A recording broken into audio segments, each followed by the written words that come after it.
So, there's genuinely big incentives for people. So I like what you were saying about the four quadrants, because it connects back to something that you were saying earlier, of course, is that in a sense, call it a LERO or a recovery community, lived experience recovery organisation or a recovery community, but it's got these. We can't write a single thing for it. It's not like we can prescribe a methadone clinic has A, B, C, D, and E, and if it doesn't have A, B, C, and D, it's not a methadone clinic.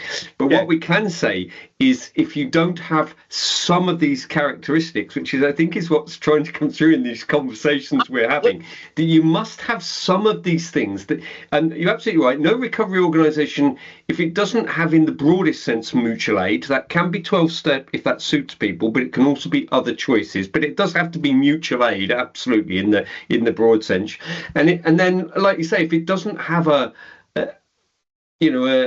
doing part, and if it doesn't have either something to do with housing or jobs or something, if it's not actually changing the practical parts of people's lives, and so you in a way, you're absolutely right. You're talking about this notion that there is.